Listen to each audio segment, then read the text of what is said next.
I've heard it said before that our minds all live in the land of Some of us wish our house was big-er, our height was tall-er, skin was darker, etc.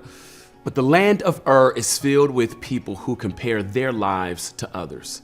The truth is, this fictional land of is full of people living with discontentment. So how can we learn to be content with what we do and what we have and not give into comparison? In scripture, we see Paul giving his protege, Timothy, the recipe. He says, "But godliness with contentment is great gain, for we brought nothing into the world and we can take nothing out of it." Paul shares this thought because he knows that materialistic possessions are corruptible and don't lead to true great gain.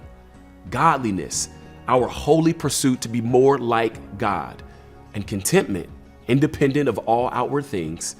How do we marry these two ideas together to make it a lifestyle? We do this by cultivating our hearts and minds to live with an eternal perspective. This is possible when we remember that Jesus modeled this when he left heaven, the ultimate land of so that all of us could be given an opportunity to have a relationship with him. Today, I want you to reflect and ask yourself if there's an area in your heart that is tied to earthly gain.